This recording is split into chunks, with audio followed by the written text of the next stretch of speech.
What's up, everybody? Coach Mills here, coming at you with a brand new found video. And in this video, we gotta break down wide swinging versus peeking and big aiming misconceptions that you might have that could be holding you back. You see, you actually could be peeking enemies in a way that is setting you up for failure, and if you don't iron out all these big mistakes, you might just be losing gunfights over and over again. So we're gonna give you targeted tips and get you well on your way to mastering your aim and climbing the ranked ladder as a result. But go to the gameplay website in the links down below for in-depth mechanic courses, agent guides, tips, and tricks. We got so much content on the gameplay website that you just gotta go check it out in the links down below. But without further ado, let's jump into the video. Now, the first thing that we actually have to address in this video is a close swing versus a far swing. And I'm not talking about a wide swing versus a short peek. I'm talking about the distance you are from the thing that you're actually swinging around. You see, there's a distinct difference in pushing all the way up to a wall and then peeking out from that when you're all the way up to a wall, than the other option, which is backing yourself away from the wall as far back as possible and then peeking out into open areas. You see, these are two different types of swings, and ultimately what is changing here is the pivot angle. And there is pros and cons for playing really close before you swing, or being close to that pivot angle or that wall, or being further away. So let's talk about both of them. You see, when you're further away from the wall, you're gonna actually be seeing the enemy. If the enemy is holding that angle, you're gonna be seeing them at about the same time or a lot sooner than you would if you're very close. If you're very close to a wall, you're actually gonna be revealing large amounts of your body before you actually could see the enemy. So if you're ever slow peeking in any way, you can never be close to that wall. You can never do a close, slow peek. You wanna be as far back as possible, and honestly, you wanna be farther back from that angle than the enemy is, which is not gonna happen all too often. So typically, you don't really wanna slow peek angles like this if they have a really, really far away angle that they're holding. Now, that being said, if you're moving incredibly quickly, trying to do a Ferrari peek, for instance, and you're closer to that wall, you're gonna be going across their screen much faster, meaning that you are going to travel further on their screen. This is gonna make it slightly harder for them to hit you, and if they're opping, they're more likely to miss, of course. Now, understanding these differences is gonna be really important for you when you actually start to adopt the wide peek versus the short peek, and I'm gonna talk about the differences between each one of these and when you should use each one in any given scenario. Now, if you're short peeking, and what I mean by that is you're swinging out, but you're only swinging out like a step. Very, very little amount of room between you and the natural cover that you're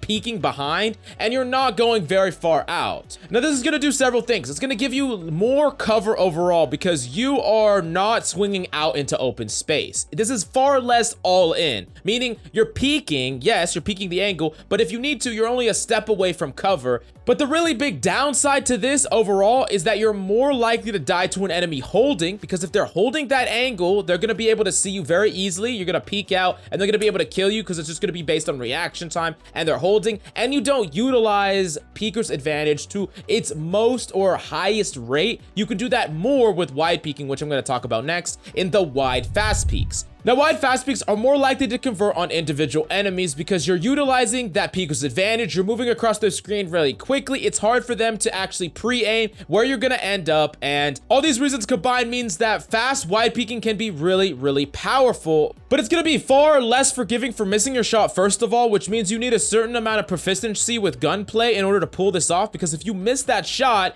even if you get to actually have an advantage in the initial shot, if you miss it, you're screwed. You have no cover to go back behind when short peeking actually gives you that cover. So you get all these advantages when you're wide fast peeking, but at a cost, and the cost means you're just less forgiven for mistakes. On top of that, wide fast peeking is typically going to be worse up against multiple enemies, because unlike a short peek where you could technically short peek, get a kill, and then leave back behind cover, a wide fast peek means that you're all in. You're peeking out into open space, and if there's multiple enemies, you kind of got to kill them all, or you're going to get 1 or 2 kills and then die, which is not really what you want. You want to have the highest upside with the lowest downside, which means that you can definitely change up how you're peeking angles depending on what is happening. For instance, if the enemy is full rushing down a long sight line and you wide Ferrari peek that angle, you're going to get 1 kill and die, most likely. Maybe you won't even get a single kill. And a short peek that gives you information plus a chance to do damage and then a back off might be far better.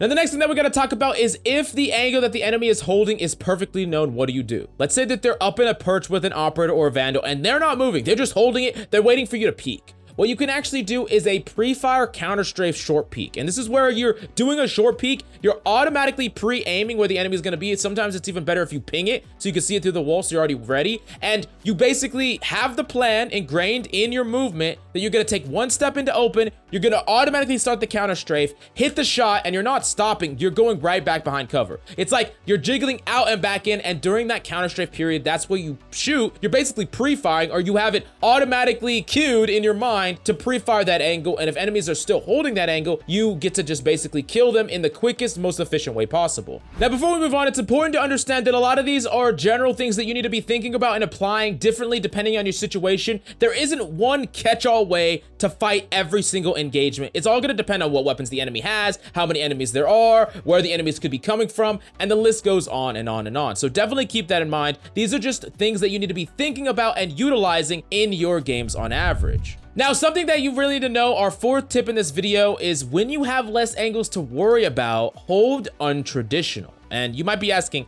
okay, what does it even mean to hold traditional? What the hell is untraditional? I don't even know what that means. Well, basically what I would say traditional means is something that is positionally solid. So as a general rule of thumb, we've talked about this in other videos, but you don't want to be peeking a million angles, right? You want to be holding somewhere that has good cover. You want to be holding somewhere where you can't get peeked from like 3 different angles, so you don't have to hold them all. So that would be a traditional strong angle. And it's because you don't know necessarily where enemies are going to come from, and you don't want to have to just rely on your flicks to tap everybody, right? Now, that being said, when you have less angles to worry about, you can start to hold much more untraditional. And what I mean by that is, let's say there's only one person on the enemy team left, and you know generally where they are, or you know where they can't be. You no longer have to hold in places that you would traditionally hold in, and you can hold in just random places, crazy places, places out in the open, places that not are quote unquote traditional. And the reason that you do this is because strong positions are not only what you should pre-aim, but they are positions that are more likely to be pre-aimed. For instance, let's say it's a one-on-one and you know that the enemy is grass and you're holding garage, right? And you're playing on Haven. Now, a traditional strong position would either be in that hallway funneling onto the C point or in the window, because both of them give you cover up against a lot of different threats. They give you flexibility and things like that. But when you're up against a single person, you do not have to hold in these places because you are not afraid of where else she could be, because based on the time and when you last saw her, you know she's grass, so she's probably gonna push through doors. Now, if you're holding something rather bizarre, like maybe even in the middle of the entire room, and the enemy tries to wide swing Ferrari peek the window, and you're not where she's pre-aiming, that can give you the heads up or the leg up in the matchup to win the duel. And yes, it's all in, but you only need that one moment. You only need that one moment of hesitation where she is not pre-aiming where you are, and that's just something that you need to think about. You could apply that in a lot of different situations, and it doesn't have to be a one-on-one. It could just be, you know, like 3 of the enemy team is in one location and you have their entire rotation cut off, so you know exactly where they are, and you can play in a place that really messes with the preconceptions or the pre-crosser placement where they would normally be looking, where they would normally be expecting enemies, because it's strong, but not in that situation. And that's just something that you should start applying to your gunplay in general.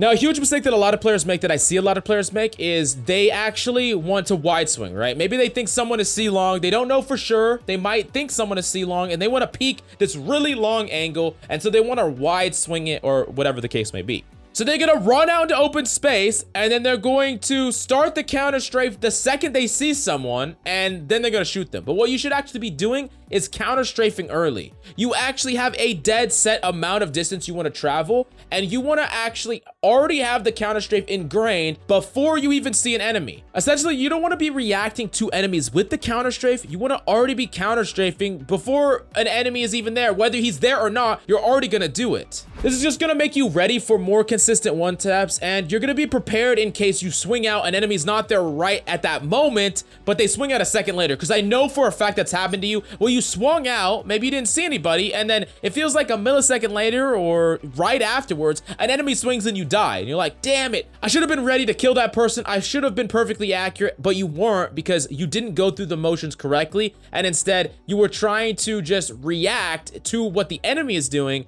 instead of already pre-reacting, so you're ready for what the enemy is going to potentially do. And even if they don't, you're fine. You can just go back to cover. You're safe. If no one's there, no harm, no foul. Now, moving on to the last big question that a lot of people ask is when to slow peek. People are like, okay, do I always fast peek an angle? Is there a point in slow peeking? And pretty much the best time to slow peek is when no information is known or very little information.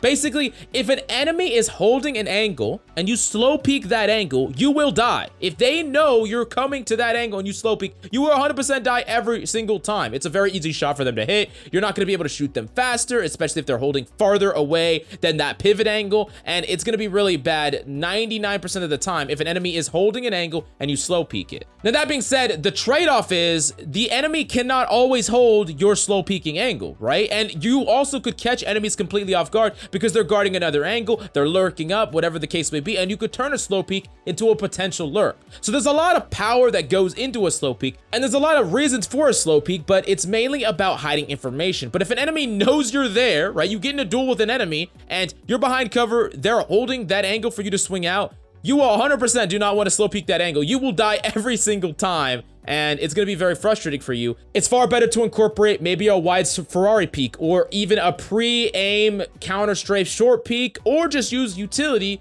Regardless, slow peeking is the worst thing you could possibly do when your information is already known. So definitely keep that in mind, because this might be the thing that is getting you killed over and over again in your games. But go to the Game Leap website in the links down below for high quality advanced guides, tips and tricks, VOD reviews, so much damn content on the Game Leap website. We are filled to the brim. So you gotta go check it out for yourself right now down below. But thank you so much for coming by. I hope you enjoyed the video. If there's anything you need clarification on, definitely ask away in the comments down below. But that's all I got for you today. I'm Coach Mills. I love your faces, and I'll see you tomorrow.